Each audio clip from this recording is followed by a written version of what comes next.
Bonjour Minato, Minato.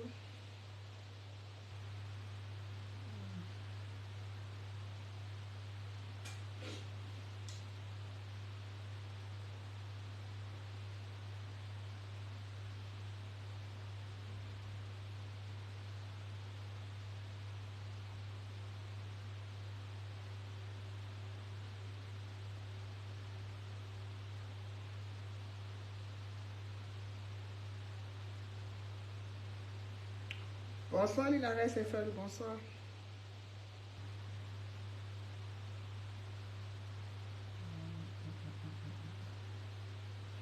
On se connecte, on partage le live s'il vous plaît.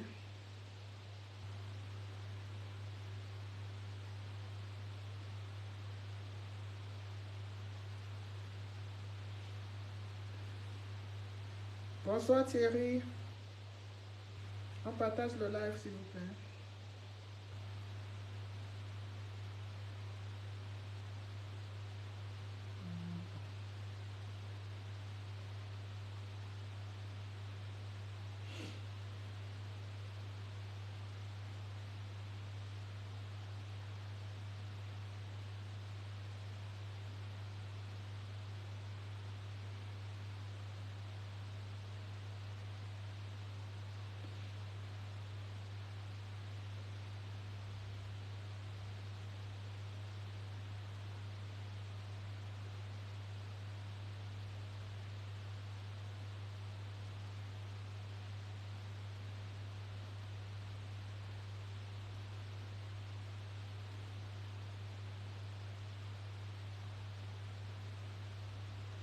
Bonsoir Valère.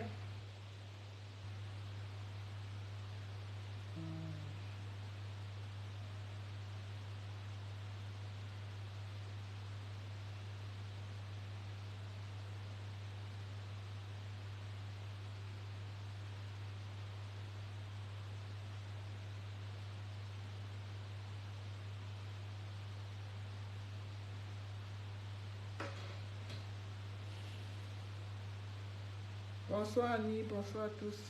Connectez-vous, partagez le live s'il vous plaît, taguez les gens pour qu'on soit nombreux.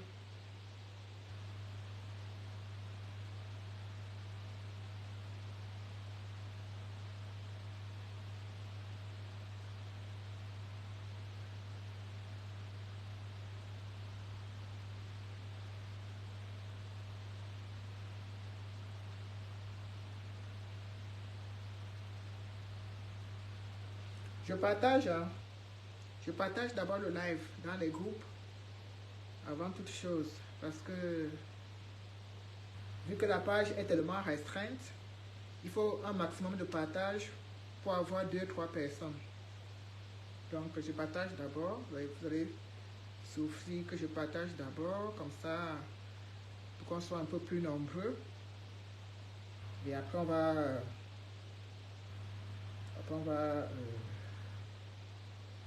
lancer le live proprement dit. Voilà. Donc, je partage dans les groupes WhatsApp. Pendant ce temps, vous pouvez partager aussi sur Messenger.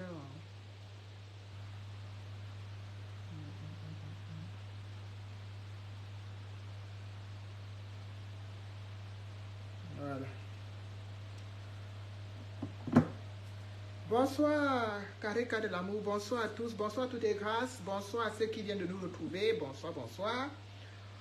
On partage le live. On va parler un peu de la République de la masturbation. Parce que c'est de ça qu'il est question. On a de plus en plus les masturbateurs, des Camerounais ne comprennent pas que quand on occupe un certain poste, il y a des choses qu'on doit éviter de faire. Donc bonsoir, bonsoir ma folle, bonsoir ma vue. Donc j'espère que tout le monde va bien. Ce sera un live très bref parce que après il y a Rémi Gono qui va prendre le relais tout à l'heure. Je pense que ça doit être à 19h. Donc je ne dois pas être très longue. Voilà. D'autant plus que c'est en semaine, je suis fatiguée, je sors du boulot. Mais quand même, avec tout ce qui se passe, on ne peut pas rester. Bonsoir Cérisier. On ne peut pas rester comme ça on ne voit pas. C'est un peu exagéré. Et ça montre encore que bonsoir cerveau, Ça montre encore une fois de plus que le continent est à l'abandon. Les gens sont livrés à eux-mêmes. Donc, vous avez vu, hein, vous avez vu vous-même cette vidéo qui circule. Cette vidéo d'abord, il y a eu la vidéo du sous-préfet et maintenant, c'est la vidéo de l'inspecteur de police. Donc, c'est autant de choses qui nous montrent, autant de signes qui nous montrent. Bonsoir Francis Le Camer. Autant de signes qui ne trompent pas. Hein. Autant de signes qui ne trompent pas. On peut refuser la vérité, on peut la refuter au maximum, on peut la rejeter, on peut même jouer à celui qui ne voit pas, mais il y a les signes qui ne trompent pas. Voilà. Il y a des signes qui ne trompent pas, le bateau coule, la République est à l'abandon. Voilà. Dans un pays où on respecte... bonsoir Guy Douala, premier, bonsoir mon fils. Dans un pays où les gens respectent une certaine déontologie, c'est pas que ce que le commissaire ou bien l'inspecteur ont fait ne se fait pas. Ça se fait. Beaucoup de gens le font. Beaucoup parmi nous le font. Mais quand on occupe certaines autres responsabilités dans un pays, il y a des choses qu'on ne peut pas se permettre de faire. Je suis désolée. Je ne sais pas. Pourquoi ça fait ça? Pourquoi la connexion dérange? Pourtant, il y a bien la Wi-Fi. Bonsoir Pierre. Voilà, partagez les lives. Vous voyez que ça commence à déranger. Je ne sais pas si c'est le signalement. Je ne veux pas trop m'avancer là-dessus. Mais ça commence à déranger. Donc, bonsoir Ali Patrick. Bonsoir les valeureux combattants de la Belgique. Bonsoir Ali Patrick. Bonsoir mon général Pierre Faumeté. Non, pas général. Bonsoir Pierre. Parce que les titres dans cette révolution, ce sont les titres qui nous ont détruit la révolution. Bonsoir Legendre. Partageons le live s'il vous plaît. Mettez les cœurs pour le sécuriser. Vous voyez, de plus en plus, nos pages sont en souffrance. De plus en plus, nos pages sont signalées et nous sommes restreints. On a du mal à communiquer parce que c'est signalé. Il y a des restrictions. Les gens ne reçoivent pas les notifications. Donc, du coup, ça n'avance pas. Ça ne bouge pas. Pourtant, nous avons des informations à partager et nous avons des informations à faire comprendre, à faire savoir aux gens. Parce qu'il faut savoir que Facebook, chacun utilise Facebook à sa façon. Il y en a qui utilisent pour faire la pornographie et il y en a qui utilisent pour éveiller les consciences. Et nous avons choisi, bonsoir Betty, nous avons choisi d'utiliser Facebook pour éveiller les consciences. Voilà. Je vous disais tantôt que ça fait quelques jours qu'on est vraiment sous la houlette de la République de la masturbation. C'est-à-dire, de plus en plus, nous tombons sur des vidéos des personnalités du pays qui d'autres disent qu'on leur fait du chantage, d'autres disent qu'ils se sont fait piéger. Il y a une déontologie. Il y a une déontologie que quand on est un homme, quand on est une personnalité qui occupe des postes, qui occupe certaines fonctions, on ne peut pas se défier à ça. Il y a une déontologie à respecter. Quand on est sous-préfet, on représente, on est quelqu'un qui donne les ordres, on est un chef-terre, on est quelqu'un qui doit prôner par l'exemple. Quand on est un inspecteur de police, on est le citoyen avec sa tenue qui est supérieur à nous. Parce qu'il est inspecteur de police, il est censé faire régner la loi, il est censé faire plein de choses. Donc en fait, quand on le voit, déjà, qu'il soit... C'est-à-dire que je sois n'importe quoi, même que je sois DG d'une société, dès que je vois l'inspecteur de police, il y a ce respect-là que je me dois de lui accorder. Donc, on ne peut pas admettre que dans ce pays où on a laissé tout à l'abandon, les gens une vidéo d'un sous-préfet soit en train de se balader comme ça.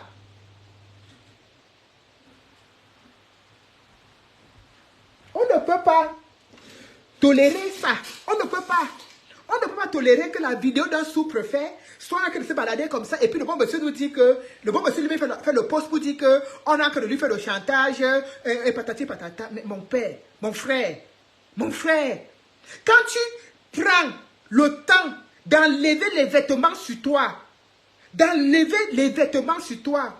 une vidéo avec une femme, mais il faut être à 1000% sûr que la personne avec qui je suis en train de faire ça, est vraiment une personne de confiance.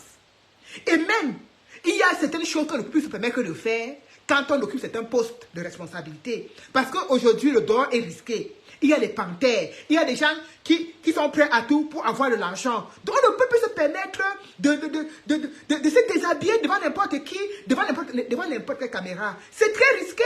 C'est très risqué. Alors quand on est sous-préfet, bonsoir Roseline Mawak, bonsoir ma belle. Quand on est sous-préfet, on doit garder son dagobert dans le pantalon. On doit ouvrir on doit sortir son dagobert quand toutes les conditions sont réunies. On doit sortir son dagobert quand on sait que l'image ne va pas fuiter.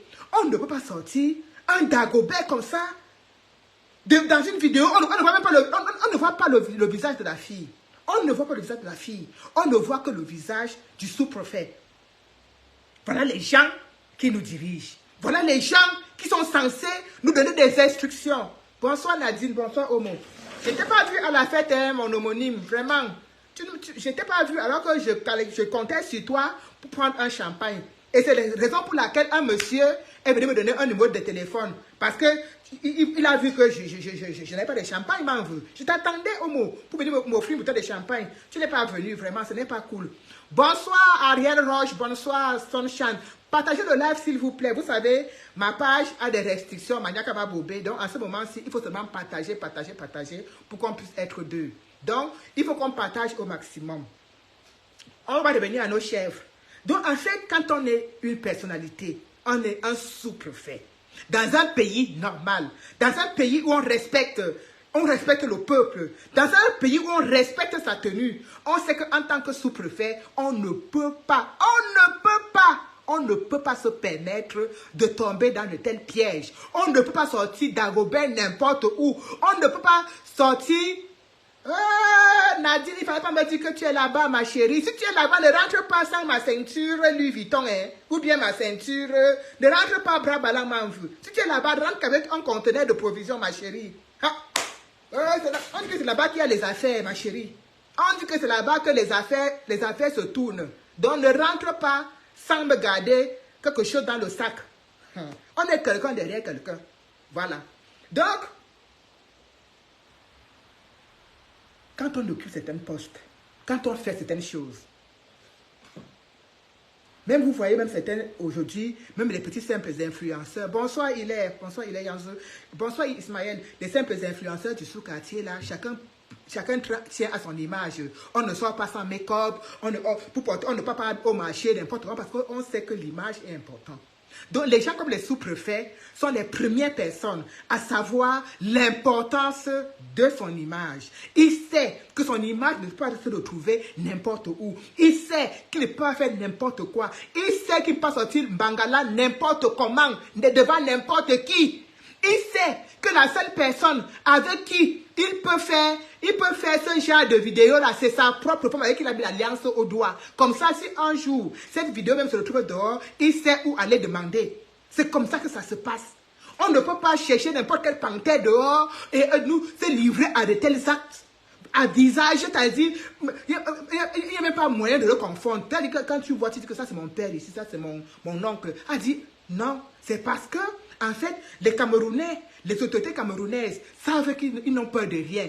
Ce que le sous-préfet a fait, les ministres le font, les DG des sociétés le font, tout le monde le fait. C'est pour ça que personne ne le punit. Voilà un sous-préfet qui sort son bâton de manioc comme ça là, et ça se balade dans tout le continent. Ses frères, ses soeurs, toute la famille a vu le bâton de manioc de ce sous-préfet. Tout le continent a vu. Et il est là, il n'est pas inquiété. Il n'y a pas de punition. Il n'est même pas relevé de ses fonctions. Ça aurait été ici en France où nous sommes. Il aurait déjà été déchu de ses fonctions depuis matin, midi, soir. Depuis. Vous comprenez en fait. On ne critique pas pour critiquer. C'est pour vous faire comprendre que ce gouvernement s'en fout en fait. Ce gouvernement s'en fout. Parce que là où il faut sévir, là il faut montrer des choses importantes. Là il faut vraiment montrer, taper la main sur la table et se dire que non. Ce n'est pas ce que nous voulons dans notre pays. Vous voyez, ça passe comme une lettre à la poste. Voilà un sous-préfet, tout un sous-préfet qui se retrouve avec les bimbang dehors, avec une vidéo dehors. Et il n'est pas inquiété, il n'est pas puni. Il n'est pas puni. Comment on va le punir puisque tous font pareil? Comment Atangati va le punir puisque c'est le patron de ça? Comment, en fait, puisque même si Atangati ne fait pas ça, Atangati n'a pas d'autorité. C'est le fils de, c'est l'enfant de, on l'a mis là-bas par, il est passé par, on l'a pistonné ici, donc personne ne peut, en fait, personne ne peut. Bonsoir Moïse Alain, personne ne peut vraiment le recadrer. Il n'y a personne pour recadrer personne. On est là comme ça. Après le sous-préfet, c'est le mangala de l'inspecteur qu'on nous montre. C'est-à-dire que l'inspecteur avec toute la tenue sur lui, il est... Mais regardez, on n'empêche pas les uns et les autres d'aimer ou de... Voilà, nous tous on aime le pinaillement, nous tous on aime la faire là. Mais il faut que les conditions soient remplies quand on occupe certaines fonctions. Quand on occupe certaines fonctions, la seule personne avec qui on peut se permettre ce genre de truc, c'est son épouse à qui on a mis l'alliance au doigt. Parce que tu sais que si ça sort, je m'en vais te porter plainte et je dis c'est à toi, c'est avec toi que j'ai fait cela.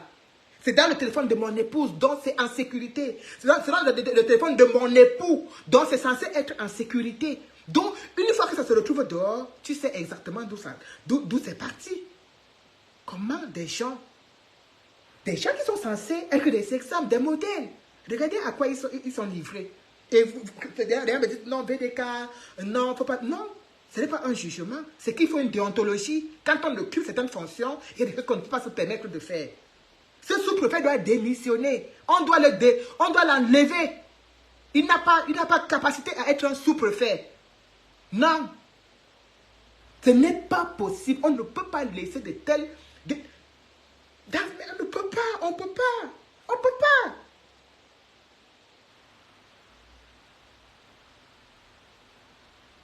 On ne peut pas, on ne peut pas.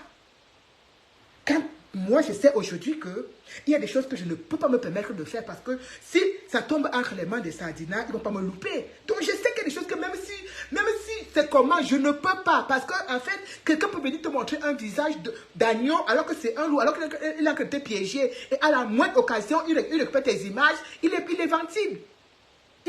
C'est ça. Donc en fait, on ne peut pas aujourd'hui se permettre de se déshabiller devant n'importe qui. Juste, même moi, la modeste femme que je suis, c'est-à-dire la simple petite combattante que je suis, je sais aujourd'hui qu'il y a des pièges que je dois éviter. Parce que si quelque chose de moi tombe entre les mains des Sardinats, ils ne vont pas me louper. Donc, je suis obligée d'être attentive, de faire très attention. Je suis obligée. Je suis obligée de ne pas avoir le téléphone comme on marché me coloquer. Dès que tu prends le code, allez, tu as accès. Non. Je suis obligée de me protéger parce que j'ai des enfants, parce que j'ai une famille, parce que j'ai une maman. Donc je suis obligée de ne pas me permettre de faire certaines choses. Je dis, moi, simple petite activiste du quartier, à plus forte raison, tout un sous-préfet. Mais il est censé savoir tout ça. Il est censé savoir qu'on ne sort pas d'agopède devant n'importe quel téléphone. Non mais arrêtez. Bonsoir Brigel, bonsoir ma chérie. Arrêtez. Un sous-préfet est un homme qui est censé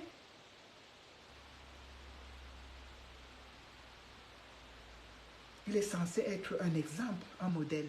Mais quand vous voyez qu'un pays où tout va à la dérive, chacun fait n'importe quoi. N'importe qui est assis au bureau, ils sont la barabine. N'importe qui est assis à la salle de bain, ils sont la barabine. Et puis ils filment. Et le pire, c'est que les Camerounais pensent que quand on occupe certains postes, on peut se permettre de faire tout ce qu'on veut. En fait, ils ne pensent même pas à l'aspect sécurité. Ils ne pensent même pas à l'aspect famille. Ils ne pensent même pas à son épouse. Ils ne pensent même pas à sa famille. Non, mais Rive Noire, c'est choquant. C'est choquant. C'est triste. C'est triste. Ce sous-préfet, jusqu'à l'heure où on a de parler, il occupe encore son poste sans problème. Il n'est pas du tout inquiété. Quand tu vas parler, on va dire que de l'argent, tu crois, toi-même tu ne niasses pas. Oh, toi-même tu ne fais pas ceci. Oh, toi-même tu ne fais pas cela. Non. Non. C'est pas que moi-même je ne niasse pas. Moi-même je niasse. Mais je dis que quand on est quelqu'un qui occupe un certain poste, il y a des choses qu'on doit faire très, très attention. Oui. C'est parce que les sous-préfets, les inspecteurs, les bas-colonels ne connaissent pas la déontologie. Si l'État camerounais avait déjà une fois, depuis sa création, sanctionné quelqu'un, un membre du gouvernement, de façon dure, pour ce genre de trucs où on se déshabille n'importe où, mais les gens feraient très attention. Les gens faisaient très attention. Mais c'est parce qu'on sait que, comme je suis le fils d'eux, comme je suis la fille d'eux, on ne va rien me faire.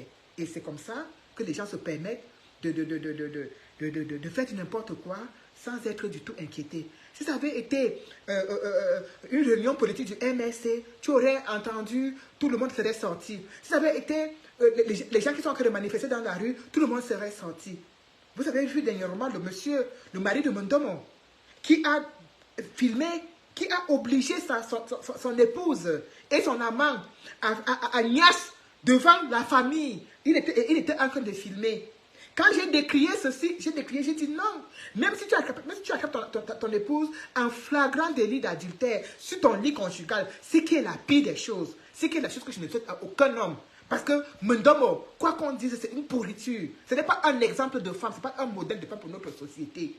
Si ton mari ne te satisfait pas et que tu vas aller voir ailleurs, tu ne dois pas amener un show dans le lit conjugal de ton mari, dans la maison de ton mari et sur le lit conjugal de ton mari. Il y a... Non, c'est la pure connerie. Donc, ce ne sont pas des choses qu'on peut apprécier. Et je l'ai dit que je n'appréciais pas l'attitude de Mondomo, mais je déplorais le fait effectivement que son mari oblige sa femme et l'amant à faire le truc devant les gens et être en train de filmer. Voilà comment on banalise l'acte sexuel qui est quand même quelque chose de sacré, qui est quand même quelque chose... En fait, on ne peut pas le banaliser comme ça. On ne peut pas. Et ce monsieur est en liberté totale au Cameroun, il n'est pas inquiété. Et quand tu vas vouloir te prendre, on va te dire que oui, mais vraiment, j'ai même vu des gens lui apporter le soutien. J'ai vu des gens apporter le soutien à ce monsieur, mais non. Ce monsieur, quoi qu'il ait été victime de l'acte odieux qu'a posé sa femme, mais ce qu'il a fait est pire. On ne peut pas filmer des gens comme ça. Là, tu prends ton téléphone, tu es en train de filmer, et puis tu leur dis comment faire, et tout. Non, c'est malsain. C'est parce qu'on manque de déontologie, on manque de moralité, on manque de savoir-vivre. Le Cameroun est libre, les gens sont livrés à eux-mêmes. Chacun se fait justice, chacun est devenu juge au procureur de la République. Chacun maintenant fait sa propre loi. Sinon, le mari de Mondomo ne peut pas se permettre il aurait, ou ce monsieur, mais il n'aurait pas pu se permettre de prendre son téléphone et de filmer et de les obliger de faire ce qu'il est en train de faire là, et de filmer et d'envoyer sur les réseaux sociaux. Vous voyez à quel point les gens sont de plus en plus pervertis dans leur esprit. On dit qu'il a filmé et il a envoyé sur les réseaux sociaux. On va dire non, ce n'est pas... Mais il n'y a rien de normal dans tout ça. La perversité a envahi toutes les rues. On se cache pour faire des choses perverses. On se cache.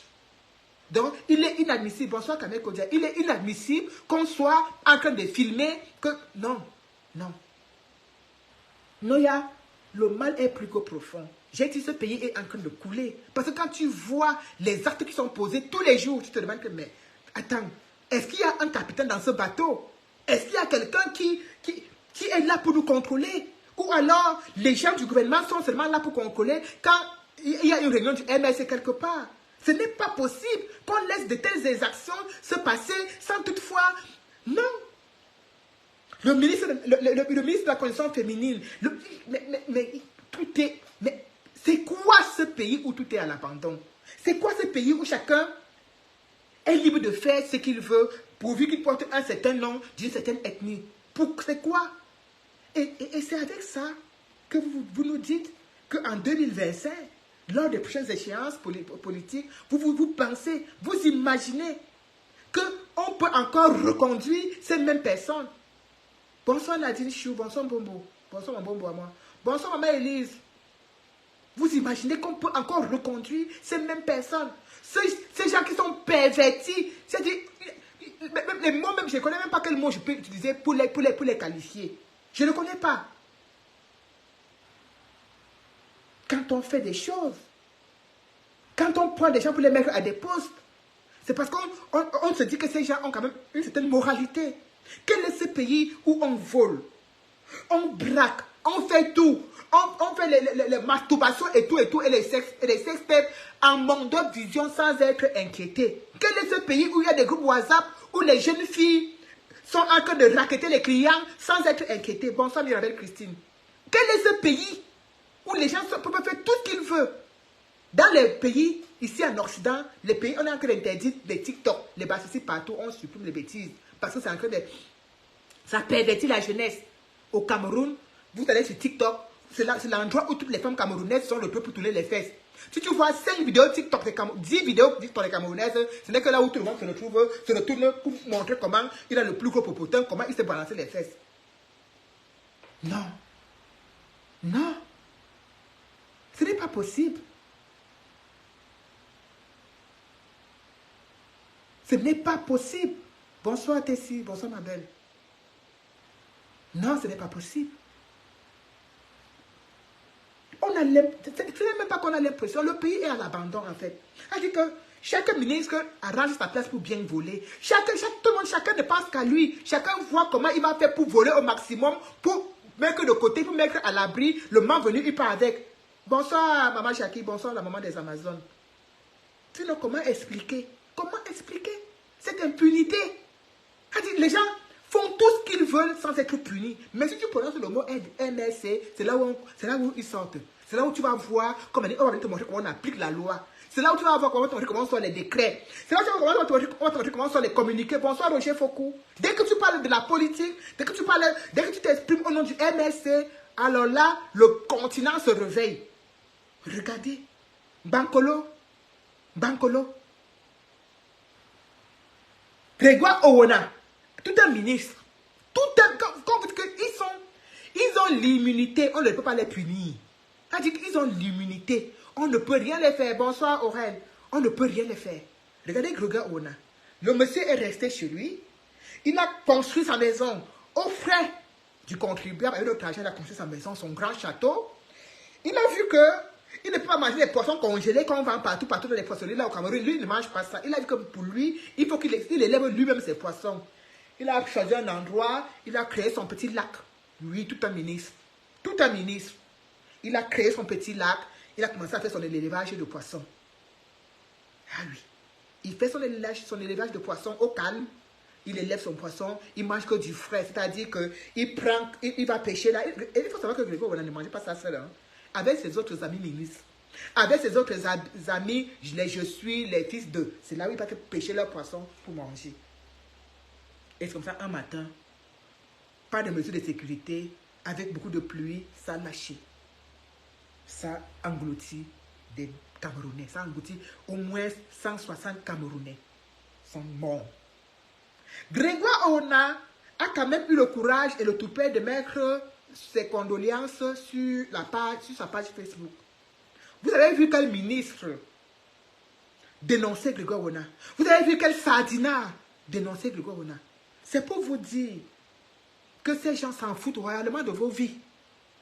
Moi, j'ai vu des gens pleurer en Bankolo. Ils sont en train de pleurer parce qu'ils sont à l'abandon. Il n'y a personne pour les aider. Il n'y a personne. Ils sont livrés à eux-mêmes. Il n'y a personne.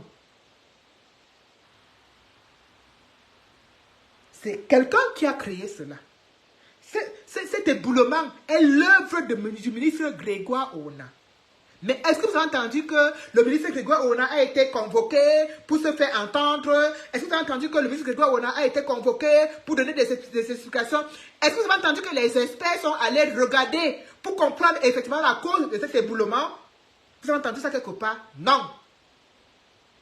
Grégoire Owona est au gouvernement depuis, on ne compte plus le nombre d'années. Il n'y a que la mort pour l'enlever là-bas. Voilà des gens, même si vous leur dites n'importe quoi, ils ne peuvent pas. C'est ce même Grégoire Owona qui vous a dit qu'avec 36 000 francs, on peut vivre au Cameroun. Avec 36 000 francs, on peut payer son loyer, envoyer ses enfants à l'école et faire tout. Bonsoir, Annie. C'est ce même Grégoire Owona.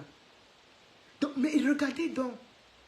Grégoire Owona a tué des milliers et des milliers de Camerounais. Il est tranquille. Il n'est pas inquiété. Le sous-préfet balade son bangala partout. Zéro inquiétude. C'est un sous-préfet, c'est un fils de... Donc, on ne peut pas le toucher. L'inspecteur de police, toute une tenue sur le corps, sort son zizi dans le bureau partout, partout. Oh, ce n'est pas normal. C'est normal. Villageois, tu crois? Est-ce que toi-même tu ne niaises pas? Tu veux dire que quoi? Que tu n'es pas comme eux, que tu fais pas ce qu'ils font. Nous tous, on niaise. Chacun sait ce qu'il fait dans les 4 murs de sa chambre. Mais je dis, et je répète, que quand on occupe certains postes, il y a des choses qu'on doit se permettre de faire. Il y a une déontologie. Monsieur, ces messieurs seraient ici en Europe, ils ne seraient plus à leur poste tous autant qu'ils sont. Que ce soit Grégoire Oona. Grégoire Oona devait être quelque part, devait être condamné pour homicide involontaire. Mais tout un ministre est là. Personne ne le touche. Personne ne... Est-ce que les gens ont même peur de prononcer son nom? Les gens ont même peur de dire que c'est lui le responsable de cela. Tellement l'intimidation règne. Tellement les menaces règnent. Les gens sont morts, les enfants sont morts, toutes les familles portaient les maisons des gens ont complètement disparu. Ils sont dédommagés? Non. Est-ce qu'ils sont dédommagés? Non. Ils ne sont pas dédommagés. On ne va pas les dédommager. Il n'y a rien. Rien. Je dis rien. La seule chose qu'Atangandi est parti leur donner, c'est un seau avec le savon et la sardine et le matelas. Voilà ça. Tout un gouvernement. Voilà ce qu'on donne aux populations qui viennent. Quelqu'un vient de perdre toute sa maison. Toute sa maison. Avec les enfants dedans. Le pansement qu'on vient de donner, c'est un seau avec la sardine et quelques morceaux de savon et un matelas. Dites-moi, est-ce que vous-même vous pensez que ces gens-là raisonnent encore comme nous? Est-ce que vous pensez que ce sont des êtres humains? Est-ce que vous pensez qu'en tant soit peu, est-ce que ces gens ont même des sentiments? Bonsoir Serge. Pour moi, je pense que non. Ils n'ont plus rien dans le cœur. Ce ne sont pas, c'est-à-dire, ce sont des gens sans scrupules. Ce sont des gens sans scrupules. Les gens ont perdu tout. Et ces éboulements, ces crimes ne cessent de sortir au Cameroun. Il y en avait à Douala. Je me rappelle encore Ngouaché. Douala tout dernièrement. Voilà encore Bankolo. Il y en a. Ça ne s'arrête pas. Ça ne s'arrête pas. Mais zéro assistance. Même l'immeuble qui s'est écoulé à Douala où on disait que non, le gouvernement a dit que zéro assistance. On a vu des gens errer dans les rues.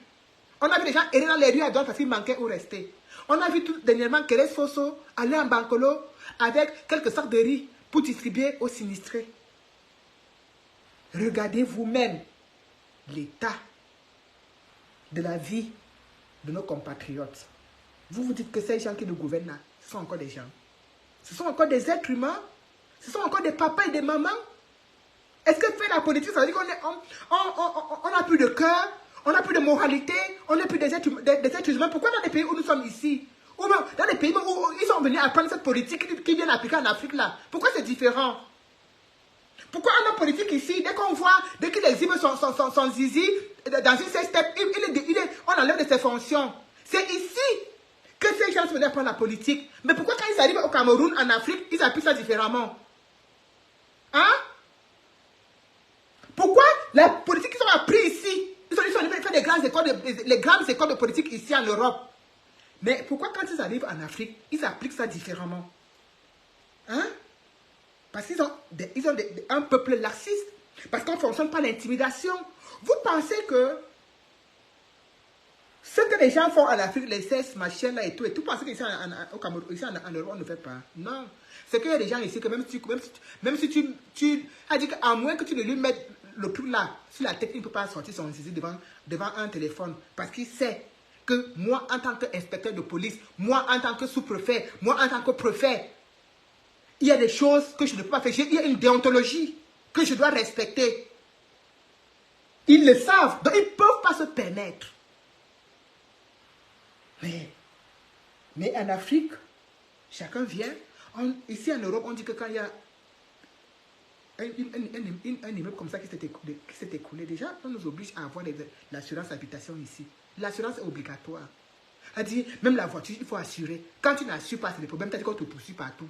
On te met la pression comme si c'est quelque chose, alors que c'est ton propre bien. Mais la quantité qu'on te met la pression pour que tu payes l'assurance, c'est comme si tu... Mais on te met une pression pas possible. Bonsoir Motamosi. Bonsoir Tatiana et Lundu. On te met une pression. Oui, Madame Noumi, est-ce que vous avez payé votre assurance? Madame Noumi, est-ce que votre assurance habitation? Tu pars pour faire tu pars même pour faire un dossier, on te demande ton assurance. Ah oui, on nous oblige. On nous oblige. Au Cameroun, il me semble très bien qu'il y a des compagnies d'assurance. De la même façon qu'on demande aux taximans d'assurer leur taxi, on demande aux benzikinais d'assurer leur moto. On demande les cas de express, les cas qui font la route des douanes, on leur demande d'assurer la voiture. Ça veut dire que quand il y a un accident,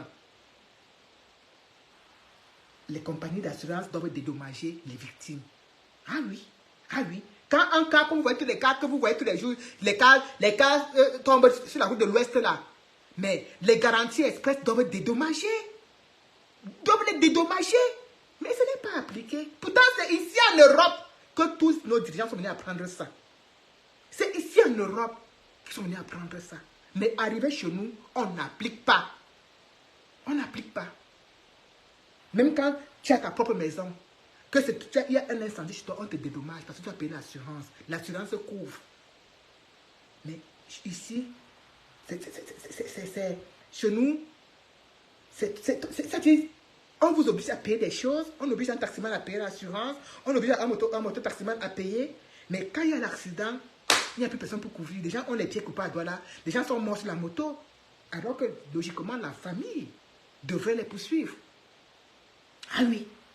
C'est obligatoire. C'est obligatoire. C'est quoi ce pays où rien n'est sécurisé? Il n'y a pas un endroit où quelque chose est sécurisé. Bonsoir, Egui Mimboui. Je vous raconte une histoire. Il y a de cela, quoi, je pense, oui, un mois. Je partais au travail le matin, dans ma voiture. Il avait un peu plu. Je partais au travail. Comme je ne sais pas, je ne peux pas vous dire que je suis un bon chauffeur, mais je suis quand même quelqu'un qui aime toujours être très prudent. Je suis très prudent quand je conduis. C'est-à-dire, j'ai la même route que je prends pour aller au travail. Donc, quand je me trompe, ça me perturbe. Me voici, je sors du rond-point, j'entre sur une petite route départementale qui a à 2 voies. Au lieu de me mettre du côté gauche, parce que je vais partir, je vais prendre à gauche, une sortie à gauche après, je me suis mise du côté droit.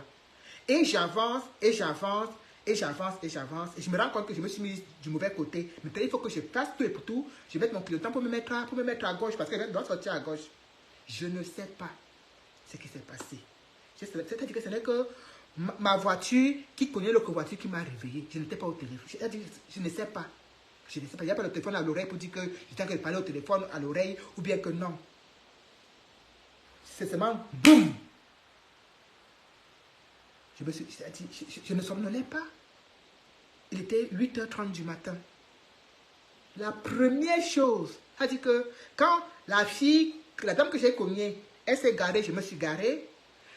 C'est-à-dire, on a tous regardé, elle n'avait pas, il n'y avait rien sur elle physiquement, il n'y avait rien. Je n'avais rien, il n'y avait que la voiture qui était bousillée. La première chose, madame, votre assurance, madame, faites-vous votre assurance. Je dis, oh, doucement, calme-toi, chérie. C'est quoi? Oui, mais faites-vous votre assurance. J'espère que vous êtes assuré. C'est la première, sa première question était de savoir si ma voiture est assurée. Parce que comme c'est moi qui l'ai cogné et que c'est moi qui suis en tort, il va falloir que c'est moi qui arrange, que c'est mon assurance qui arrange sa voiture. Donc la fille ne parlait pas autre chose que ça. En attendant même que la police arrive et tout, c'est mon assurance qui l'intéressait. Faites-vous votre assurance, c'est où? Sortez votre carte verte. Je la regardais comme ça. J'étais choquée. Je savais que moi j'avais mon assurance. Je le savais parce que j'ai eu à conduire sans assurance. Je me suis fait prendre. On m'a donné une amende de 500 €. J'ai eu à conduire sans permis. Je me suis fait prendre. On m'a donné des costauds amendes. J'ai commis toutes les infractions possibles. Donc je sais ce qu'on encourt. Ah oui. On vous oblige. Bonsoir Éléonore. C'est une obligation. Donc du moment où tu payes ton assurance tous les mois, j'ai connu la dame, c'est moi qui étais en erreur parce que je suis entré, je l'ai mis un bon suppôt. ma voiture, elle est complètement bousillée. Mais la voiture de la dame, mon assurance s'en est occupée. Je ne sais même pas combien on a payé pour ranger sa voiture. Elle dit, je ne connais même pas combien mon assurance a déboursé pour ranger sa voiture. C'est comme ça qu'on sécurise sa population. C'est comme ça qu'on sécurise un pays, en mettant en place des infrastructures et en suivant. C'est vrai qu'il y aura toujours des gens qui vont passer entre les mailles du filet. C'est pas pour dire que tous les gens qui sont ici en France payent l'assurance. Il y en a qui sont têtus, qui ne veulent pas. Mais c'est quand un truc t'arrive que tu te rends compte que, oh, si j'avais su. Je vous raconte ça parce que, effectivement, les gens qui ont perdu leur maison en Bankolo, si ces gens payaient l'assurance habitation, l'assurance devait les dédommager. On devait poursuivre Grégoire Aona pour homicide involontaire parce que c'est lui qui est à l'origine de cela. On doit envoyer des experts sur place. Allez voir ce qui a causé cet éboulement. On devait voir. Mais non. Que tu aies l'assurance, que tu n'aies pas l'assurance, il suffit de corrompre quelqu'un, ça passe. Que tu aies l'assurance, que tu n'aies pas l'assurance, que tu aies tort, que tu aies raison, il suffit de connaître quelqu'un, ça passe. Tout est là. Il n'y a pas de règles. On ne respecte pas les règles. Rien. Ils sont venus copier toutes les choses chez les Blancs. Ils ont dit qu'ils ne vont pas te mettre ça, ils vont venir appliquer ça chez nous. Mais au lieu d'appliquer, ils torpillent plutôt. Bonsoir Carole T. Ils torpillent plutôt, rien n'est respecté. Rien. Quand tu perds ta maison, que tu as souffert pour construire, tu as tout perdu. Parce qu'il faut tout recommencer à zéro. Quand de l'eau vient porter quelqu'un, ça porte toute ta maison avec tout ce qu'il y a dedans. Et ça part. Tu vois ta vie partir devant toi parce qu'il faut tout recommencer. Est-ce que vous pensez à ces familles? Est-ce que vous pensez à eux? Est-ce que Grégoire Aona, dont on parle, est-ce qu'elle a même fait un tour sur les lieux? Est-ce que la première dame, que nous parlons chaque jour, dit machin, est-ce qu'elle s'est déplacée? On a vu son fils, pour des raisons politiques, se déplacer pour aller à Bankolo. Donc depuis que Franck Biya est au Cameroun, c'est la première fois qu'il voit quelque chose de bizarre se produire. Il s'est déplacé pour aller à Bankolo. Qu'est-ce qu'il a fait? Il est venu avec quoi? En dehors d'aller regarder comme ça et rentrer tout l'autre argent du pays qu'il a dans son compte bancaire. Qu'est-ce qu'il a fait? Qu'est-ce qu'il a fait? Les gens sont livrés à eux-mêmes. Les gens sont abandonnés à eux-mêmes. Parce que le bateau n'a pas de capitaine. Le bateau n'a pas de capitaine. Chacun dit qu'il est capitaine. Machantou est capitaine. Gongo est capitaine. Motazé est capitaine. Chacun est capitaine de son clan. Chacun est capitaine de son côté. Franck Biya est capitaine de son côté. Mais le vrai capitaine n'est pas là. Il ne maîtrise plus rien. Il ne contrôle plus la situation.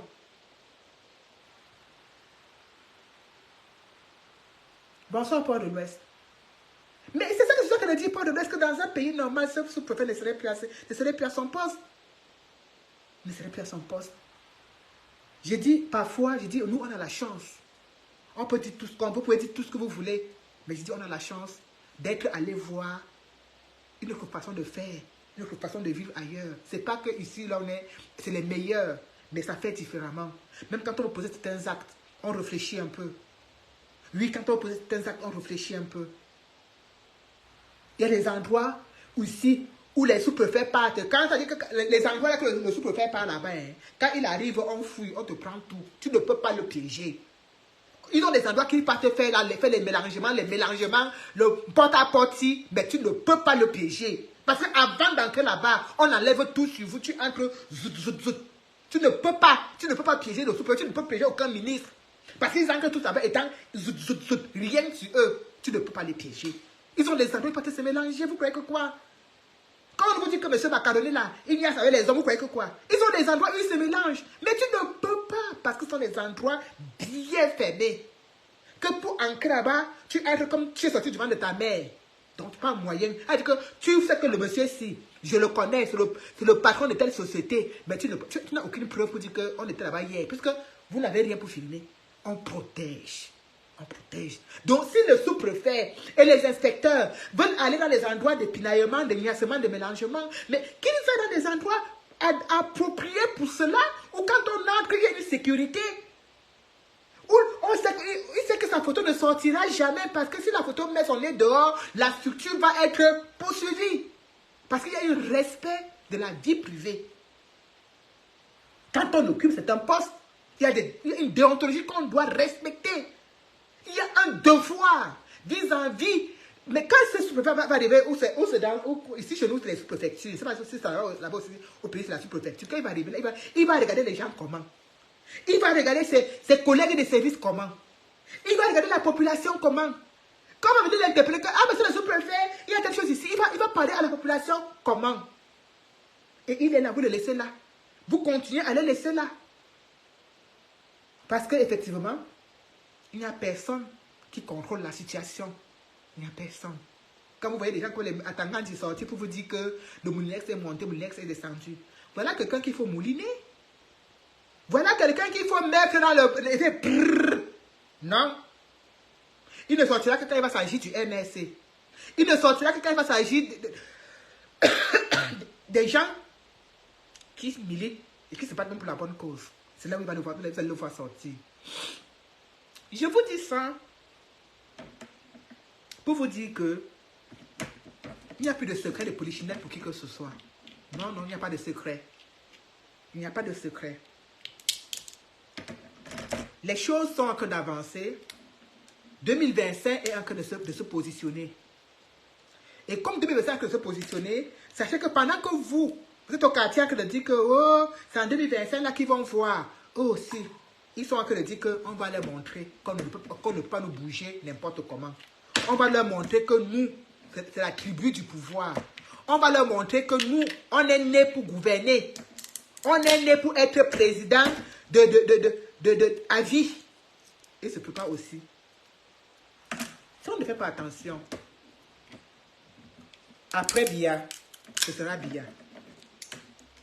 Si chaque Camerounais ne prend pas ses responsabilités, si chaque Camerounais ne prend pas, ne se dit pas qu'il faut le don de soi, après Biya, ce sera Biya. Il y aura des bancolos encore et encore. Il y aura des sous-préfets qui sortent leur bangala partout encore et encore. Il y aura des inspecteurs qui font ce qu'ils veulent encore et encore. Quand on veut qu'un pays change, on s'implique. Quand on veut qu'un pays change, on s'implique. Partagez le live s'il vous plaît. Partagez encore. La page est restreinte. Ce n'est pas grave.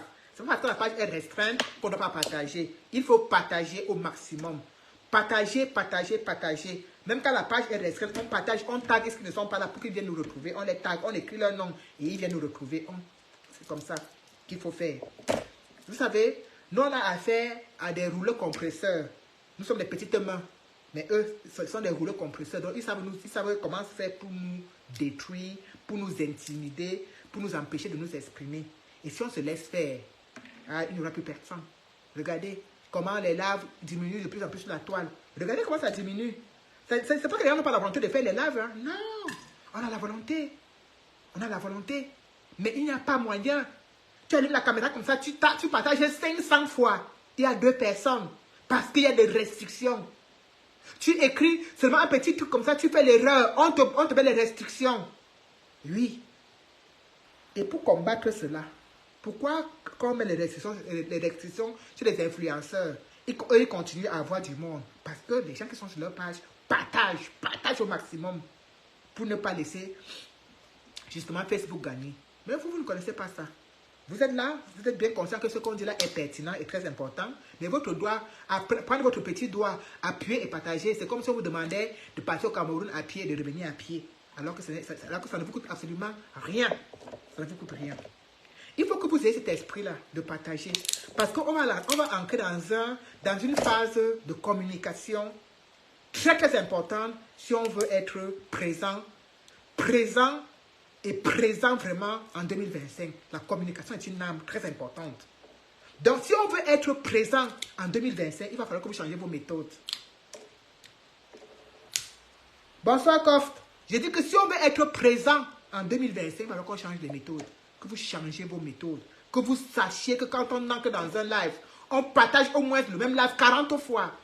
Parce que la communication est importante. C'est pour ça que vous voyez, les blogueuses, elles ont 10 000 vues.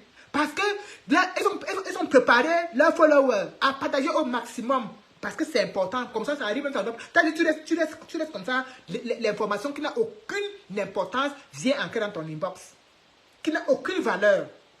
2025, notre première victoire sera la communication. Je dis que 2025, notre première victoire sera la communication. C'est notre première victoire, surtout nous qui sommes ici en diaspora. C'est la communication.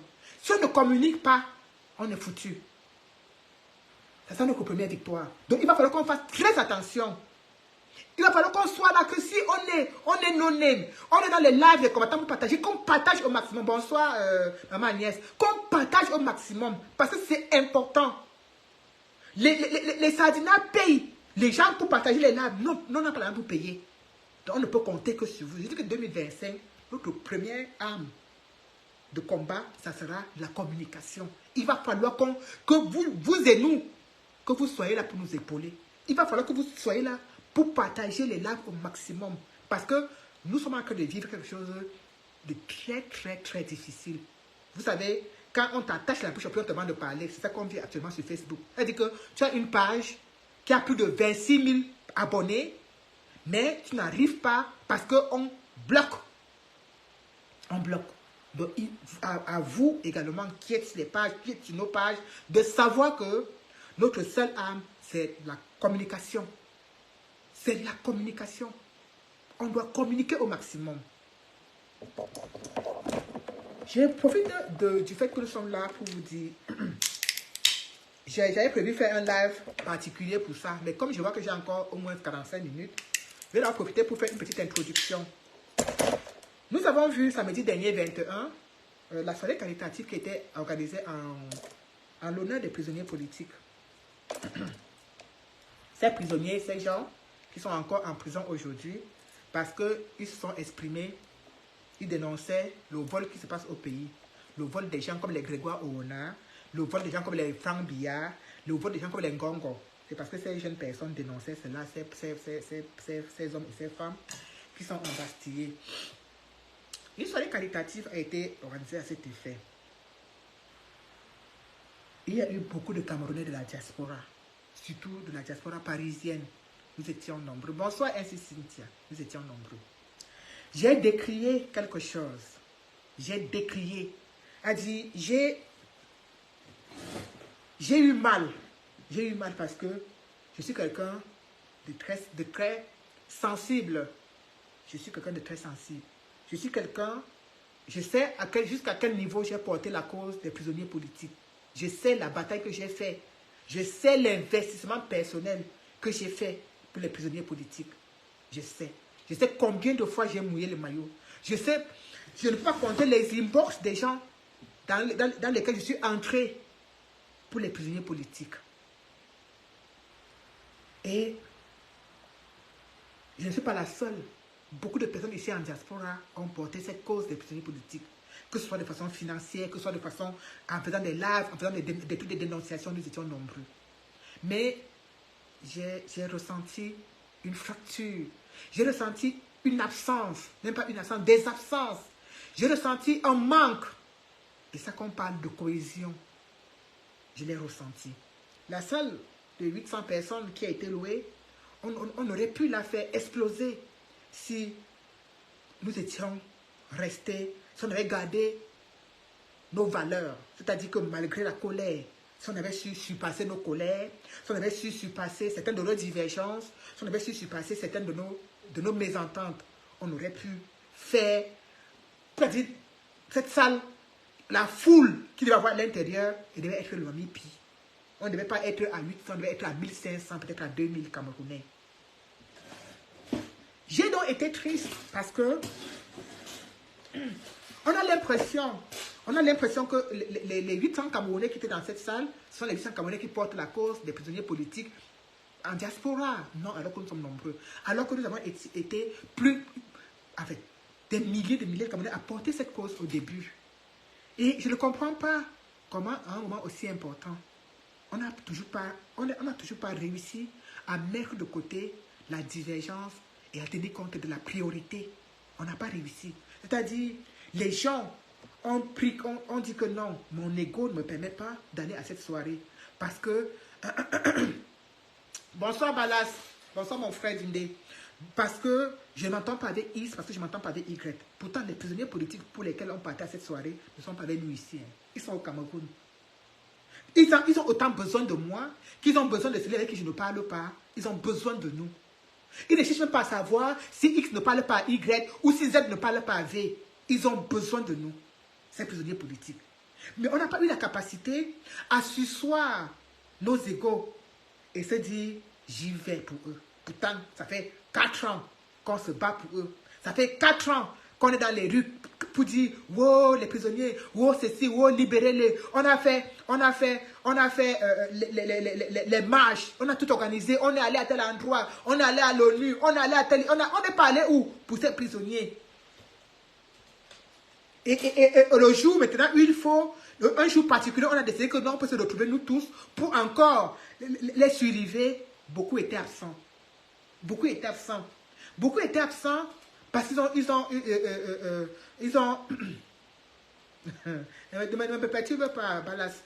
Ils étaient absents parce qu'ils n'ont pas pu mettre leur ego de côté.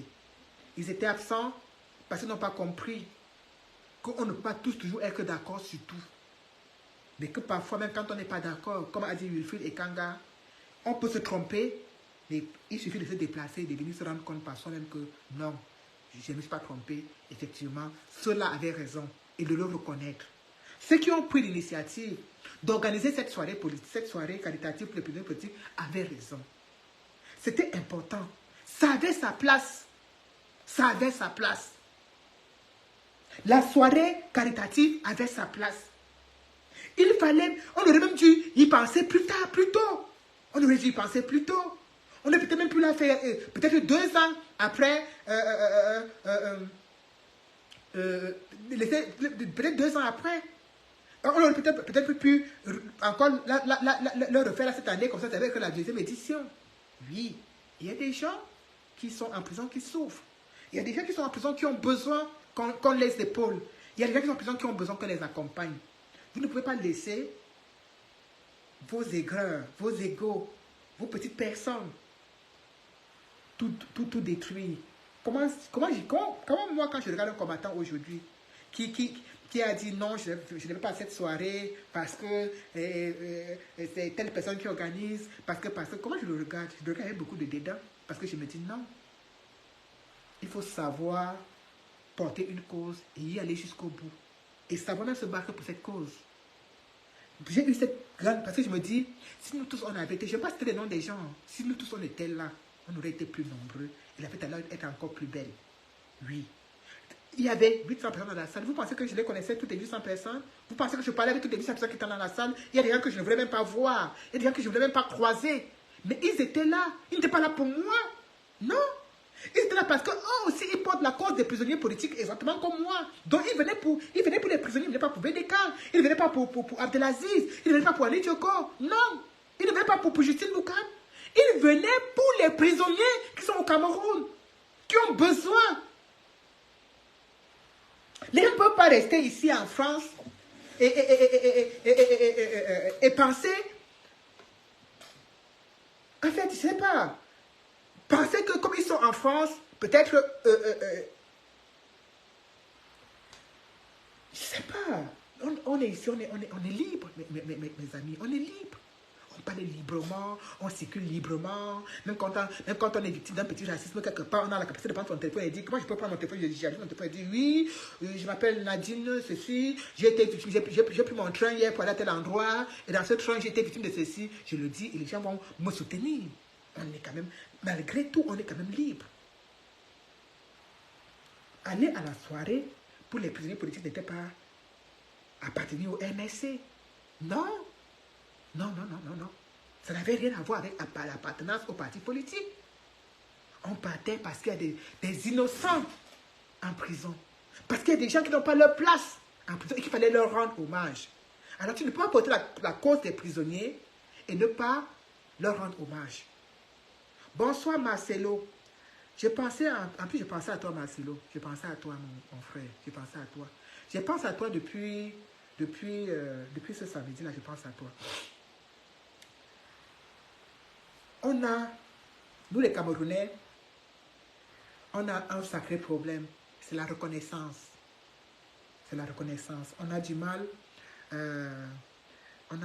à reconnaître le travail de l'autre. On a du mal à apprécier quelque chose que quelqu'un fait. On a du mal. On a du mal. Marcelo, tu aurais eu ta place à cette soirée. Si tu avais eu, c'est pour ça qu'on vous dit que quand vous faites des choses, ne vous inspirez pas des clans. Ne vous mettez pas à gauche, à droite. Soyez votre propre clan. Soyez votre maître du combat. Et quand vous portez des projets, bien comme c'est à l'initiative de quelque chose, soyez être là où il faut, quand il faut. Moi, j'ai porté l'affaire des prisonniers politiques avant beaucoup. Donc ma place était à cette soirée. Toi, Marcelo, le t-shirt 32 PV de M. Alain Foguet qu'il a porté, tu aurais été là parce que c'est toi qui es l'initiateur de ce t-shirt 32 PV. Mais on ne connaît même pas l'histoire de 32 PV. Parce que tu n'as pas été là. Parce que tu n'as pas été où il faut, quand il faut, pour marquer l'histoire. On entend tous parler de 32 PV. Mais on ne sait pas que celui qui est à l'initiative de ça, c'est un jeune combattant qui est en Allemagne. Donc, c'est là le transport que tu as manqué, Marcelo, pour venir à cette soirée.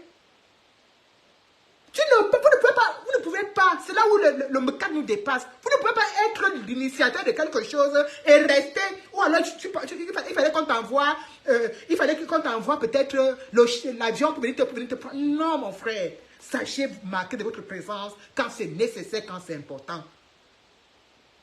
Tu n'étais pas là. Quel boulot, tu vois que nous qui étions là, on ne travaille pas. Quel boulot quand il faut écrire l'histoire de notre pays. Quel boulot quand il faut écrire l'histoire d'un pays. Il faut écrire l'histoire. Un t-shirt que tu as pensé. Où sont les 32 PV que tu as offert à Alain Foguet. Alain Foguet marche avec ça partout. Et ce t-shirt est vendu à presque pratiquement 2 millions. Tu n'es pas là. Tu n'es pas dans la salle. Mais sachez être où il faut quand il faut, mon gars. Sachez être où il faut quand il faut. C'est très important. Ça aurait été magnifique qu'on dise aux uns et aux autres que voici la personne, voici le petit Camerounais, voici le petit combattant, voilà le petit monsieur Marcelo qui a pensé à où sont les 32 PV, que c'est lui qui a offert ce t-shirt à monsieur Alain Foguet et c'est lui qui a fait de ça ce que c'est devenu aujourd'hui. Voilà un t-shirt qu'un activiste a pensé. Qu'un activiste a pensé qui était vendu à presque 2 millions. Et lui-même, il n'a pas été à la soirée. Mais quelque chose qui était annoncé avant, mon frère. Quelque chose qui était annoncé avant. C'est comme ça que vous mâchez. On dit qu'on mâche. On vous donne pour avaler, vous n'avalez pas. Voilà ton travail qu'on a acclamé dans la salle. Voilà ton travail. Mais on ne sait pas qui est derrière. Si moi, je ne te connaissais pas, je pense que c'est toi. C'est parce que je te connais. Tu es là, dans ton petit coin. Non, je n'ai pas à la soirée des prisonniers politiques pour une raison, mon frère. Il y a des occasions qui ne se présentent pas 2 fois. 2 fois. C'est toi. 32 PV, c'est toi. C'est toi, c'est ton truc. Et tu n'étais pas là. Tu dis que le bleu, tu seras à la présidence. Ou bien c'est toi qui es le cadre du corps d'Angela Merkel. Sachez vous défaire de certaines choses quand c'est nécessaire. Beaucoup de Camerounais auraient été contents de te voir. Parce que tu ne peux pas être dans la salle et on ne te présente pas. On ne présente pas aux uns et aux autres que voilà le jeune homme qui a eu cette magnifique idée. Mais on dit que la vie, mon frère, il faut être là où il faut, quand il faut. J'ai porté la cause des prisonniers politiques. J'ai appelé Valsero. J'ai dit à Valsero que Valsero, je serai au Zénith de Paris avec le t-shirt des prisonniers. Il me dit, ah, la mère. Je dis, oui, mon fils, comme je te dis là, ce n'est pas la négociation, c'est l'information. Parce qu'il fallait qu'au Zénith de Paris, que le visage de ces prisonniers soit là. Donc, on pouvait tout faire. Je vais être là. J'ai tout fait pour être là. Parce que je vais fabriquer des t-shirts pour les prisonniers politiques. Comment je ne vais pas être là? Tu es au courant depuis que ce t-shirt d'Alain Foguet, que tu as généreusement offert à Alain Foguet, tu es au courant que c'était mis aux enchères. Mais tu n'as pas été à la soirée. Voilà des choses qui ont manqué, que je dis que il y a des gens qui n'ont pas compris que il faut savoir mettre certaines choses de côté pour des grandes causes. Cette soirée qualitative a été torpillée de gauche à droite. Torpillée. Sabotée. Tu te demandes pourquoi est-ce qu'on faisait ça. Tu te demandes pourquoi est-ce qu'ils ont torpillé cette soirée. Tu te demandes pourquoi est-ce qu'ils ont saboté cette soirée. Tu ne comprends pas. Parce que il y a un X qui ne voulait pas du visage d'un Y. Parce qu'il y a un Z. Mais on n'allait pas pour ces gens. On n'y allait pas pour les organisateurs. On y allait parce que les prisonniers étaient importants. Et que les prisonniers ont besoin de notre reconnaissance. C'est pour ça qu'on y allait. J'espère que d'ici là, ces prisonniers vont être libérés. Pour qu'il n'y ait pas une autre soirée caritative. Mais il y a eu beaucoup d'absents. Et c'est une tristesse. C'est une tristesse de voir des gens qui ont marché sur la route, sur les pavés de Paris. Non, non, au hold-up électoral. Libérer les prisonniers, libérer les prisonniers. Et que le jour où on se dit qu'on va se réunir bonsoir Elvis, pour collecter 500 € pour envoyer aux prisonniers, ils ne sont pas là. Ils ne sont pas là. Apprenons à mettre de côté certaines choses. Apprenons. Ça a été une déception totale quand je n'ai pas vu certaines personnes. Parce que ces personnes pensaient que s'ils viennent, on va dire qu'ils viennent pour le MSC. Ou que s'ils viennent, on va dire que ils sont venus pour le... Non. Ce n'était pas pour le MSC qu'on y allait. On y allait pour les prisonniers. Ce n'était pas pour le MSC. Mais les gens ne sont pas... Certaines personnes ont dit non, je n'y vais pas. C'est une honte. C'est une déception. C'est une déception. Voilà. Donc j'espère vraiment que... bonsoir Laure la Queen. J'espère vraiment que chacun va revoir ses méthodes. Parce que ce qui a créé de se projeter en 2025, ça va être la magie. Si c'est encore dans ce dispersement, dans ces règlements de compte, dans ces états d'esprit que nous allons partir, ça va être très compliqué. Ça va être très compliqué. Moi, je vous exhorte, vous qui nous suivez, je vous exhorte pour qu'ensemble, on lance une très grande campagne médiatique. La grande campagne médiatique, c'est quoi? C'est de partager et repartager nos informations, que ça arrive partout. Il faudrait que nous ayons la capacité, en 2024, que ce soit les informations, les publications des activistes positifs vraiment, qui soient partout sur la toile. Il faudrait que nous ayons cette... Quel général n'était pas là? Là. Tu parles de quel général? Parce que quand tu dis que même le général n'était pas là, il y a beaucoup de généraux à cette révolution. Quand tu dis le général, il faut prononcer le nom de général parce qu'il y a beaucoup de généraux. Donc, pas savoir de quel général tu parles. Parce que si c'est moi, mon général que moi je connais, je peux te dire qu'il était là. Mais comme on ne sait pas de quel autre général, comme il y en a beaucoup, il faut préciser, il faut donner le nom. Donc, il faudrait que cette bataille de communication, que nous nous préparions à la mener en 2024. Il faudrait que nos lives soient comme le live des influenceurs. C'est-à-dire que quand on s'assoit, chacun a au moins 100 partages. Tu partages, parce que quand Ahmed Kamel allume son téléphone, il dit que s'il n'y a pas 900 partages, je ne parle pas. Et comme les Camerounais sont friands de Japap, on partage, on repartage, parce qu'il y a 900 partages avant qu'Ahmed Kamel ouvre sa bouche pour parler. Mais il n'ouvre pas sa bouche pour parler de la sensibilisation. Il n'ouvre pas sa bouche pour parler du changement au Cameroun. Il ouvre sa bouche pour parler du Zout et du Bobolo. Et on est tous versés là. On est tous versés. La seule façon que nous, on peut aider le 237, c'est avec la communication. Parce que nous n'allons pas descendre. Peut-être certaines personnes pensent qu'on va descendre pour aller faire quelque chose sur place au Cameroun. Non. C'est avec la communication. C'est en relayant les informations. Si on se décide que ce commissaire, ce sous-préfet qui a sorti son bâton de commandement partout dans la vidéo là, si on se décide qu'on doit l'enlever, on va l'enlever. Si on se décide, ça veut dire que nous tous, on monte au créneau avec la même information, avec la même énergie. On relaye tous que nous voulons la démission de ce sous-préfet. Ça va bouger. Mais comme pendant que je parler de ce sous-préfet, quelqu'un d'autre parle d'autre chose, quelqu'un d'autre parle, chacun a son sujet préféré, alors qu'on doit se concorder. Il va falloir qu'en 2024, que nous sachions être présents et optimiser notre communication sur la toile. Il va falloir. C'est quelque chose qui me taraude dans l'esprit depuis. Il va falloir qu'on travaille cela. Parce que s'il y a un truc qui nous tue encore à ce moment-ci sur la toile, c'est la communication. C'est quelqu'un qui vous montre qu'il parle beaucoup bien, qu'il parle trop bien. Il faut que vous, les followers, vous qui nous suivez, parce que vous êtes partout. Vous êtes un peu, entre guillemets, sans vous intégrer, un peu les followers, vous êtes partout. Donc, il va falloir que vous sachiez qu'on compte sur vous pour le maximum de partage. Si vous êtes là, vous êtes pour dire qu'on est là pour le changement. Parce qu'on accompagne ces activistes, ces mamans-là qui... Et tout. Moi, j'étais très surprise. J'étais très impressionnée. Je vous dis encore, j'ai fait une publication où je vous disais que j'ai croisé 2 femmes, 2 jeunes filles du Noun à cette soirée caritative. 2. Vous vous souvenez quand les Bamoun m'ont agressé quand leur roi est venu? Vous vous souvenez? Ils ont déchiré mes habits et tout. J'ai perdu même mon téléphone. J'ai croisé 2 jeunes filles. C'est sûr qu'elles ne m'avaient jamais vu en visuel. Parce que beaucoup me voyaient comme ça dans le téléphone. Elles ne m'avaient jamais vu en visuel. C'est sûr qu'à la soirée du roi Bamou, elles étaient là, ces dames. Elles étaient là, ces charmantes dames. Une très claire de peau comme moi. Et l'autre vraiment choco. Vraiment de très belles dames. Elles étaient assises même à la même table que la femme d'Abdelaziz. Alors moi, je suis une folle. Hein. Moi, quand je suis là pour animer, je ne suis pas là pour m'asseoir dans un coin comme ça et me comporter. Non, quand je suis là, pour qu'on sache que je suis là. Je fais mon petit désordre, il y a pas de comportement. Vous avez même certainement vu, je danse même pieds nus. Bref, elle dit, villageois du Quat, elle me salue. Je la salue. Hein. Tout le monde qui me voyait, villageois du Quat, accolade, on s'embrasse, comment non. Les mamans qui me bénissaient, les mamans qui me donnaient beaucoup de bénédictions, ça me faisait chaud au cœur.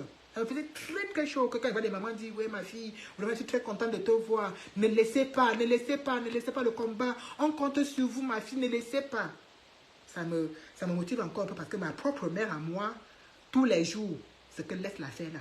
Je n'étais pas envoyée en France pour aller faire le coup, aller faire la politique. Parce que pour elle, c'est la politique que je fais. Bon, bref. Les 2 dames donc m'appellent. La fille dit quoi? Je m'approche à leur table.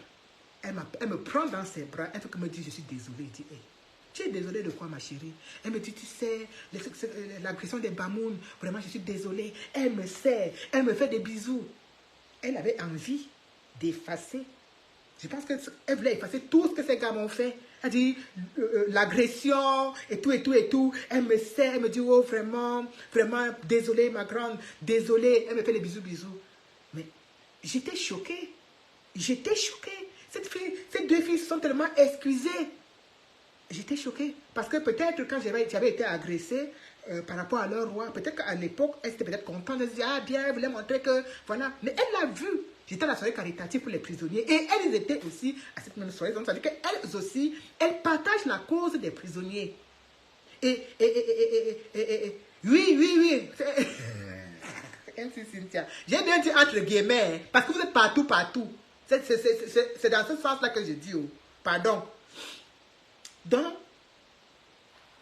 je ne peux pas, moi, attendre plus que ça. Quand 2 personnes s'excusent pour un acte que d'autres personnes ont posé, elles sont excusées. Ça m'a touchée. Ça m'a énormément touchée. Je me suis dit, elle me dit, ouais, vraiment désolée, encore VDK, vraiment désolée. Oh là là. Oui, parce qu'elle avait le regret. Elle avait le regret de ce que ses frères et sœurs ont fait à mon endroit. Elle avait ce regret.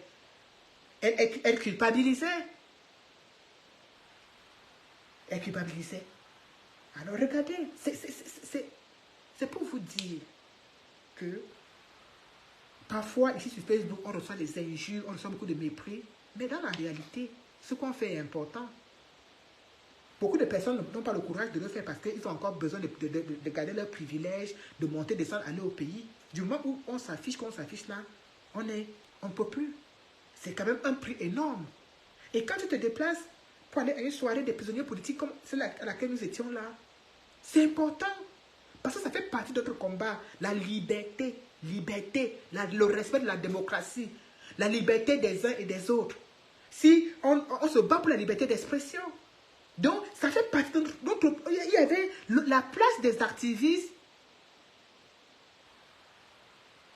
Les activistes avaient leur place à cette soirée-là. Parce qu'on se bat pour le changement.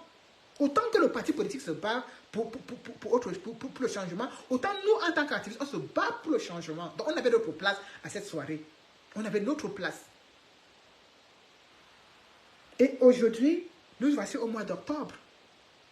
2024, c'est l'année prochaine. Et c'est la dernière année. C'est l'année où chacun de nous doit se dire, voilà la dernière année où on donne tout. Moraouaou. On donne tout. Moraouaou. Ça passe ou ça casse. Ça passe ou ça casse. Il faudrait que les gens sachent que la diaspora est déterminée et que soit ça passe, soit ça casse. Il faut qu'on soit déterminé dans la communication. Il faut qu'on soit déterminé dans les actions. Il faut que les ambassadeurs nous disent comment est-ce qu'on va faire pour voter. Il faut. C'est une obligation. Vous avez vu les Gabonais. Vous avez vu les Gabonais voter. Vous avez vu la diaspora gabonaise voter. Nous, on est là, on veut que nous malaxer, on nous tourne, on nous prend des informations claires. Il faudrait que nous ayons des informations claires, nettes et précises. D'ici 2024, il faudrait qu'on sache le processus, comment est-ce qu'on va faire pour voter. C'est très important, c'est primordial. Sinon, ça va se gâter. Sinon, ça va se gâter. Oui, ça va se gâter. Donc, le jeu que les ambassadeurs sont en train de faire en diaspora là, il est temps qu'ils arrêtent ça. Parce que nous, on doit voter. Nous, on doit voter. Et le vote sera le vote sanction. Nous, on doit voter en diaspora. Donc, le jeu des ambassadeurs, on nous malaxe, on nous empêche de faire les passeports, on nous empêche de faire les cartes consulaires. Donc, on doit voter. On doit voter. Et cela, c'est à nous d'imposer. C'est à nous d'aller arracher cela. Parce que si on est là à dire que, oui, ils ont dit que 2025 va arriver là, on ne saura même pas s'il faut voter le passeport, s'il faut voter la carte consulaire, ou s'il faut voter, on ne saura pas. Donc, il faut qu'on sache, il faut qu'on ait des informations claires, nettes et précises. Et c'est à nous de nous battre pour avoir cela. Ils ne vont pas nous donner ça facilement. Ça que je veux dire que ça, c'est l'année déterminante. C'est l'année déterminante. La diaspora gabonaise, au niveau des élections, ah non. Hein. Bongo a perdu en diaspora. Hein. Bonsoir, maman Jacqueline. Bongo a perdu en diaspora. Comme Biassé également que la diaspora, ils ne peuvent pas gagner. Ils font tout pour nous empêcher de voter. Laurent Georges, si tout pour vous, quand on dit que ça gâte, tout pour vous, se gâter, c'est que les gens vont mourir. Laisse-toi que nous, on n'est pas là pour tuer les gens. Grégoire Owona le fait déjà si bien là-bas au Cameroun, on n'a pas besoin d'en rajouter. Tu as compris? On n'est pas là pour tuer les gens. On n'est pas dans les pays où on va se lever pour dire qu'on va tuer les gens. Non, on ne fait pas ça. On ne fait pas ça. D'accord? On laisse ça au Grégoire Owona. D'accord? On laisse ça au Grégoire Owona, à tous ces gens-là, à tous tes frères qui gèrent le gouvernement. On vous laisse ça. Nous, on n'est pas là pour tuer les gens. La vie est précieuse pour nous. On a d'autres façons de nous exprimer par la parole et par des actes positifs, pas en allant tuer les gens. D'accord? On n'est pas là pour tuer les gens. Ce n'est pas de notre ressort. Bonsoir, Fantomas Tarzan. Ce n'est pas de notre ressort. Si tu viens là pour chercher à vouloir jeter le doute dans ce que je dis, tu te trompes. On n'aura pas la mort des gens sur notre conscience. On laisse ça aux gens du RDPC. C'est eux qui sont champions pour ça. 160 morts, 180 morts. Grégoire Onador chez lui, il met la couture sur sa tête, il ronfle sans problème, il n'est pas inquiété. D'accord? On n'est pas là pour ça. Nous, on ne tue pas les gens. La vie est précieuse pour nous. Donc, je vous disais, mes frères et sœurs, que nous sommes en train d'acheminer tout doucement vers la fin d'année. 2024, c'est la dernière année. On a parlé du gré à gré de Franck Biya. On parle de tout, mais il est temps. Il faut qu'on agisse. Parce que agir, c'est savoir où on va voter. Agir, c'est qu'en diaspora, one vote ne fera pas son frère. C'est qu'en diaspora, on va tous dormir. On va tous faire le décompte nous-mêmes en diaspora. C'est-à-dire qu'un vote ne cherche pas son frère. On va vous montrer comment, ce qu'on appelle protéger son vote en diaspora. Vous allez voir ça de vos propres yeux. Ce qu'on appelle protéger son vote. C'est ce qui va se passer en diaspora. Quand on vous dit que ça gâte, on va vous montrer comment on vote et on protège son vote en diaspora. Vous verrez de vos propres yeux. Ils savent pourquoi ils veulent nous empêcher de voter. Ils savent. Mais je vous dis que ce n'est pas la diaspora camerounaise qui va faire différemment. On va gagner, on va protéger nos votes en diaspora. Si vous, sur le continent, vous voulez laisser vos pieds au chic, laissez vos pieds au chic. Mais ici en diaspora, on va contrôler ce vote minute by minute. Ça ne peut pas, non, ça ne va pas. On va gérer ça sur place ici. On va gérer ça sur place. Vous avez vu ce que la diaspora gabonaise a fait, non? Vous avez vu ce que la diaspora gabonaise a fait? Donc, ça sera pareil. On va voter, on va conclure notre vote, on va faire le décompte devant nous. Ça ne bouge pas. C'est pas comme si on va aller dans le bureau on va aller dans le bureau, c'est sur place. C'est sur place que ça va se passer. Il est temps que les choses, que les gens comprennent que on n'est pas là pour, en fait, les gens pensent que quand on dit, on voit comment, on a que de tout faire pour nous décourager, on a que de tout faire pour nous démotiver. C'est parce qu'ils savent qu'ils ont déjà perdu en diaspora. Ils savent qu'ils ont déjà perdu en diaspora. Nadine Chou, je suis entré dans ce combat en 2018. Et ça a été, je suis entré par concours de circonstances. Je suis entré, ça m'a avalé les 2 pieds.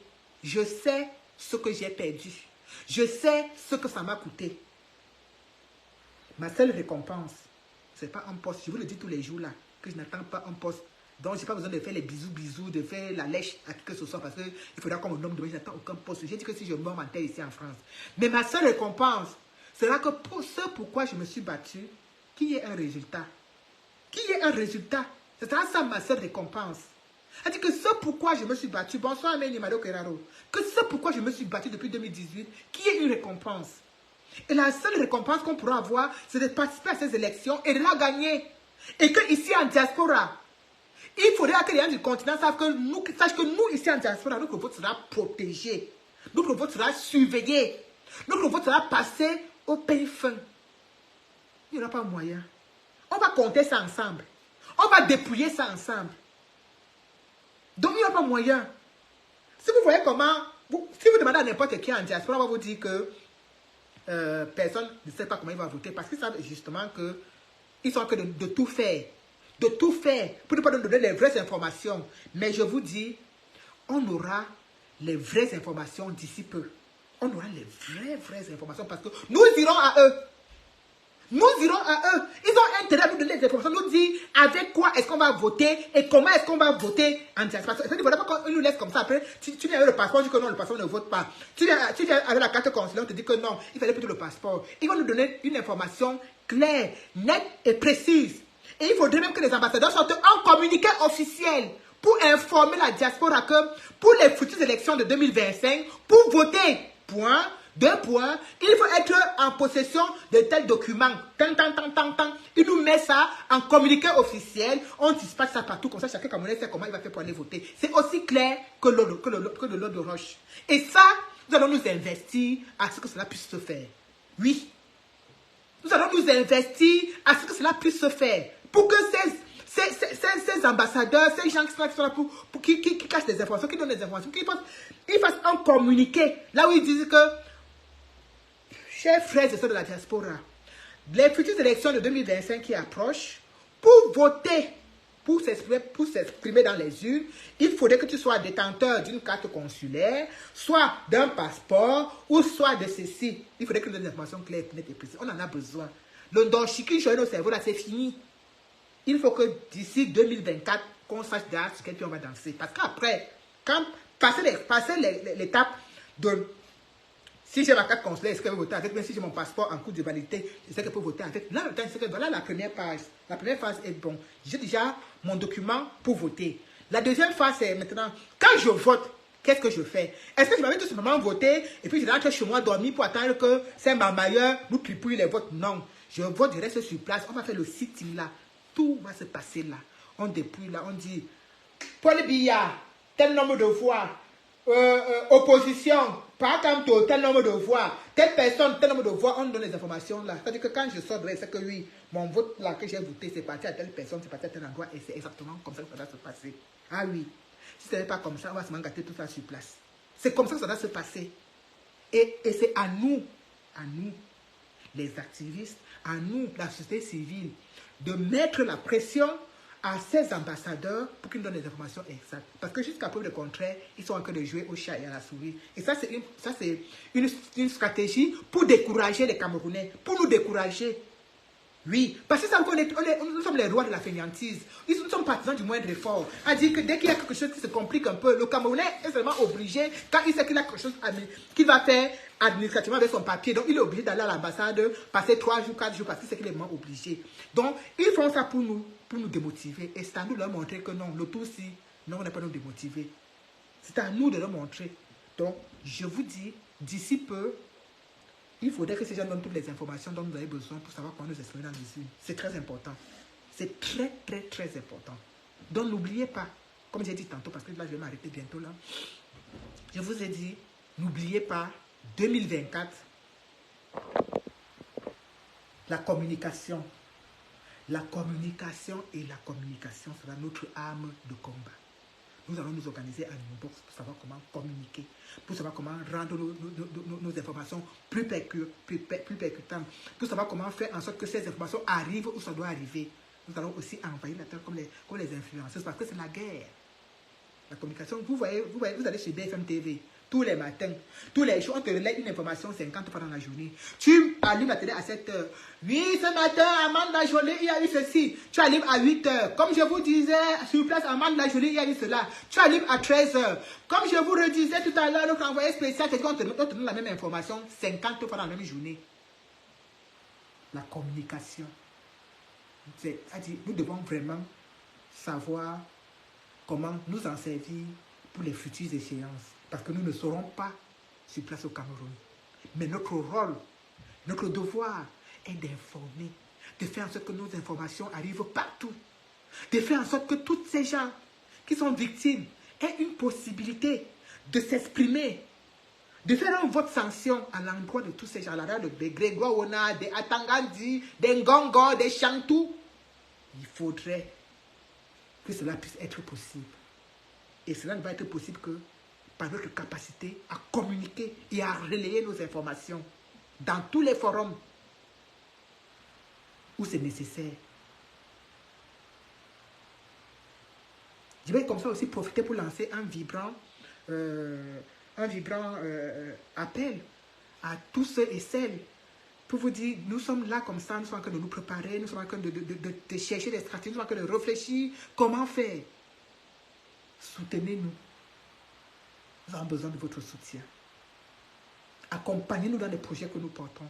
Accompagnez-nous quand vous voyez que le projet que nous portons est juste, noble et sincère. Accompagnez-nous, nous avons besoin de vous. On n'est pas au top tous les jours. On n'est pas... Chacun de vous ici aimerait que nous soyons comme il veut. Elle dit que Nadine Chou aimerait que je sois comme ça. Mado Keraro aimerait que je sois comme ça. Tessie Soleil aimerait que je sois comme ça.